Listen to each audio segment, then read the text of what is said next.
Hello and welcome to a special edition of Planet Waves TV and Starcast FM, oriented around the 2024 annual readings for Planet Waves. Those are called Somewhere in Between. I am moving along writing these things. I'm now working on the 9th written sign. I've got 8 in the can. I've got 4 started.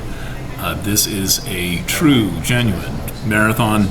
And when I'm done with all those, sometime around the end of the week or the weekend, I will take a one-day break and start recording the audio. So meanwhile, along the way, I'm doing this series of videos, partly as practice to get in the routine of doing daily or at least more frequent videos and to tell you more about what I know. Today I want to talk about how astrology works, or how I think it works. Everyone's got a theory. Mine is pretty simple. But before I do that, I want to tell you a little bit about the way that I structure my year astrologically, particularly now, because I'm in the midst of the main thing that I do at the end of the old year and the beginning of the new year, which is I create these rather elaborate, lengthy annual readings. So far as I know, there is no one doing this. The most you're getting is a couple of paragraphs looking ahead at the year. I think today most contemporary astrologers do not trust the solar house system enough to use it to the extent that I do. And I will tell you that you have to be creative and you have to have a lot of trust and a lot of experience to be able to write a 20-page essay about one sign from one chart, and then to follow that up with an hour of basically an hour of kind of explaining what that reading is and what those charts are about. So I do the annual readings at the beginning of the year, and then those set a kind of a tone and orient me. There's usually some major transits every year. Something significant is different than the previous year. In 2024, we have a lot of things that are significantly different than the previous year. So we will have Pluto staying in Aquarius now for 20 years. We'll have Sedna entering Gemini and staying in Gemini till 2066. That's a long time. And then we have got Saturn working its way through Pisces, forming a conjunction in Nessus. So this is all stuff that is not only new, but needs to be reframed every year in the context of all the things that are around it and all the things that have changed as well. So a transit might mean one thing, but then when you add something else, it means another thing. And so I'm here to figure out what that is. So I set the annuals up, and then I work with a monthly extended reading. That comes out when the sun changes signs. Then I do weekly readings intermingled, and then every Thursday I do a Starcast and I explain what I've done the previous week, looking ahead at the following week. And then on Friday I do Planet Waves FM. That's another kind of a project, but often I will frame world events in terms of the astrology. I'm not doing that so much anymore on Starcast or Planet Waves. I'm doing my best to give my Planet Waves subscribers a break from the news.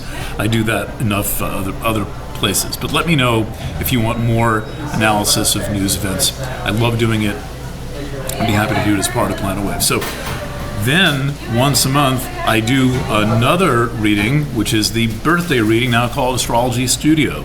So as the months go on, I take another look at the astrology going ahead for the following year out into, for example, I'll be doing Capricorn today or tomorrow.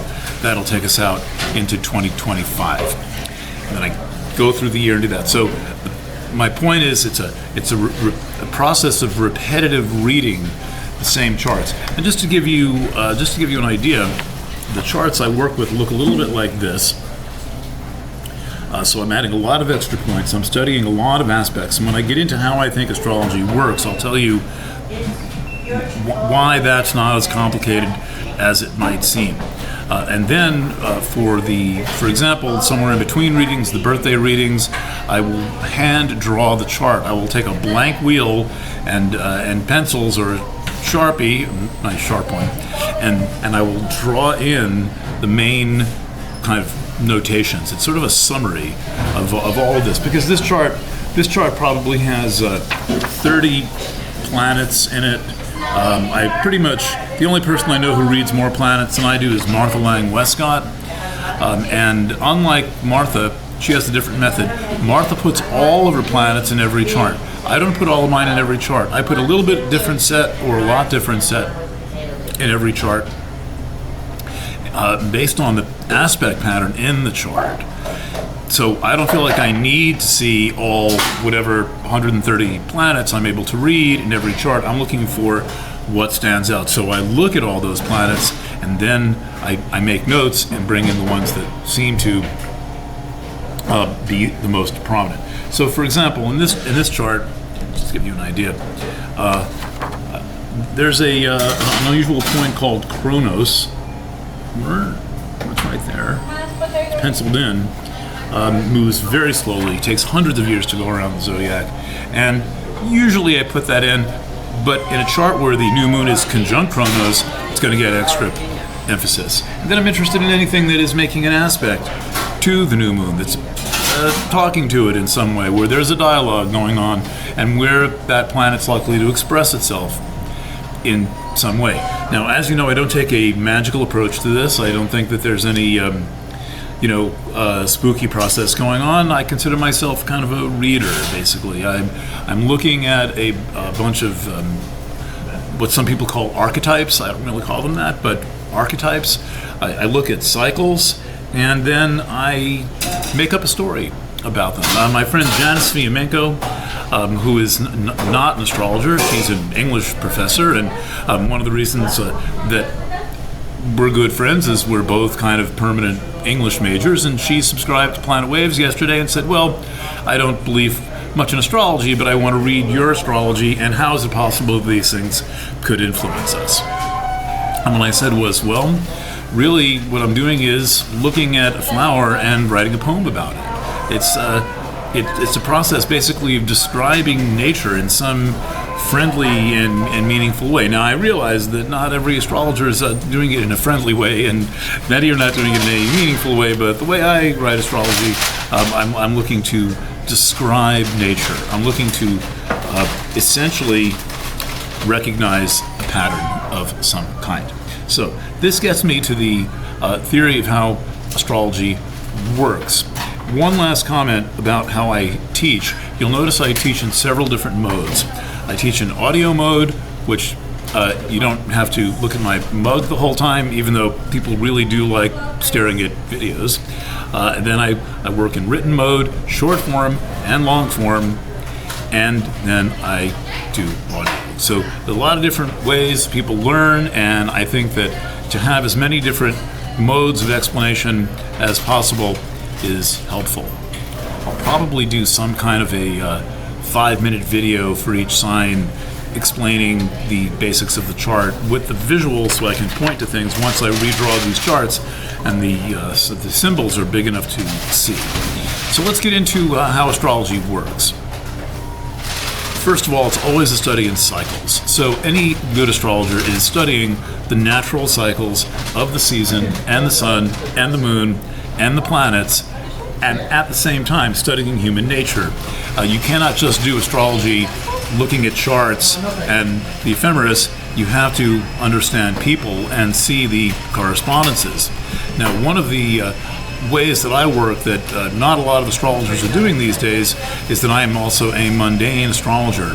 I study the charts of a lot of events, and a lot of events that I don't ever write about, but I will make up a chart and consider it carefully. And Cindy, my research partner, and I bounce around a lot of charts. She's a human design specialist, and while I'm not a human design specialist, I have found a lot of wisdom in human design, and I'm always interested in whatever ideas might come across from it. Okay, so studying cycles, studying the symbols and the archetypes, and then how they match, overlay, and overlap. And finally, the single most important thing in astrology, besides knowing thyself and studying people and being curious about the world and being curious about events and kind of casting a chart for everything that ever happened that you find out about is pattern recognition. The most important skill that an astrologer can have is pattern recognition. Pattern recognition is the ability to see some shape in what would otherwise be seen as chaotic in some way. Now, there used to be a branch of physics that I have not heard about in a long time, and I wonder why no one's talking about this. In the single most chaotic time in human history, there used to be something called chaos theory. This was big in the 1980s. I thought personally it was brilliant. And chaos theory essentially says, it posits, it proposes, and then seeks to explore the concept that there are no actually chaotic patterns in nature, that ultimately you can look at anything in nature and see the order and some semblance of organization or some sense of a shape to it. And one of the things that my favorite philosopher, Marshall McLuhan, always says is that the role of the artist is to be a pattern recognizer. And that in the midst of the kinds of chaos that we're living through, where our psyches are being assaulted by all of this lovely electronic media that we're exposed to basically 24 and a half hours a day, and all of the constant, nonstop inputs that come through those vehicles, is that an artist is someone who is a probe into that environment, who places himself in it to feel and then to recognize the patterns. And it's something we should be excited about. If you recognize patterns, your life it makes much more sense. I mean, for example, if you're in Manhattan and maybe you don't know what numbers are, hypothetically, you came from another planet or another culture and you have no idea what a number is, and you're wandering around the streets of Manhattan, which are a grid. The streets go up, the east side and the west side. The streets on the east side say east, whatever, 14th, west 14th, with 5th Avenue in the middle, but you don't know numbers. You have no idea what that means. The signs are completely meaningless. Well, it would be a lot easier to get along and get around if you understood that there's a pattern to this, that the streets go up in number as you go in the northerly direction, and the numbers go up as you go in a westerly direction, and then there's the east side and the west side, 5 boroughs. So that's the difference between pattern recognition and not having pattern recognition. And so when you are in society and you living in the world of all this mixed up stuff going on and people acting in these seemingly unpredictable ways, well, astrology has a way of making a very condensed set of patterns that you can study, and without attributing any causation to anything. I want to be really serious about this. You don't need to attribute causation to anything, and you don't need meaning. You don't need meaning. You get on the bully pulpit about this. Most people go to astrology and they want meaning right away. I don't blame you. We all want meaning. But the way you get meaning is you de-emphasize meaning. You just kind of hang out with this thing. And I just sit there with my, you'd laugh if you saw the pocket of my winter coat with like a just loosely thrown in bundle of pencils and rulers and pens and things like this, these and colored pencils and stuff like that. And I sit in diners or at my desk, and I draw in all of these lines. And it's a meditative process, like doing the yarrow-sticks of the I Ching. I'm not looking. I'm not trying to squeeze the chart to get some meaning out of it. I'm just looking at what's there. I'm noticing, sun, moon, and Chronos. Right there, Sun, Moon, and Chronos, exactly opposite at the new moon, the biggest asteroid dwarf planet Ceres. Okay, that's interesting. Ceres is important. Ceres is about food. Ceres is about how we feel. But what does it mean to have the new moon opposite Ceres? I don't know yet. But what I know is that there's a new moon opposite Ceres and it's conjunct Chronos. Those energies flow in. I'm not making up my mind about it. I'm not saying what it means. Meaning is mean. Finally, then I get to that place where I have to start explaining things a little bit to have something to offer you. So, like a journalist, which I remain, I look for the lead of the story. I look for the most obvious or interesting or outstanding or salient place to enter into the narrative. And I'm thinking, when I doing these readings, and these, 5,500 word readings, the first paragraph better be pretty interesting. So I'm looking around, thinking around, wondering all the things going on. I've got all my notes and my charts, and I'm like, where do we begin? What's the beginning?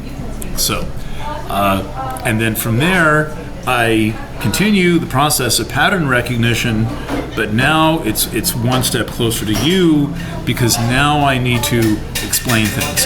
And if you haven't noticed, maybe you find it annoying, maybe I would sell more if I bullshitted you, but if you haven't noticed, I try to take a circumspect approach.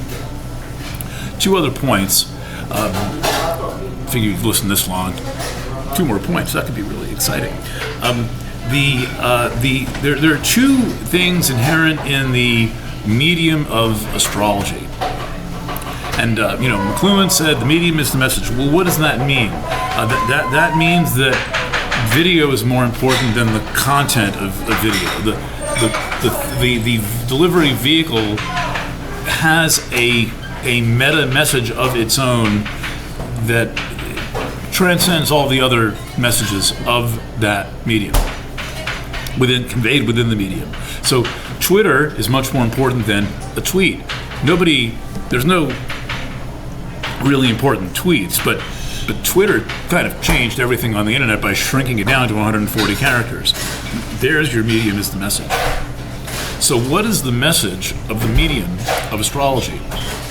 I'm going to give 2 examples. Besides all these cycles and archetypes, one is that the chart is round. It is round. That's interesting. Sorry, there's going to be some noise from the juicing machine. It's a noisy planet. They have one of those things over the blender that will absorb some of the sound. I'm at Sunfrost Foods in Woodstock, by the way. So this is normal writing. This is the draft of the Cancer reading. The letters go left to right, down the page. That's it. Left to right, down the page. You might remember what you read up there. Maybe it relates to something you read there.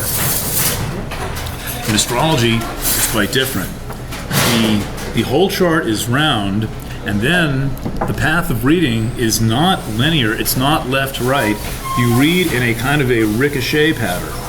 You say, what's going on there? Oh, what's going on there? That relates to that. That relates to that. That relates to that. Ooh, that relates to that. So there's a lot of context in astrology, and here's how miraculous that is. If you take a paragraph of text, I would say maybe a paragraph this long. That's it. One little paragraph.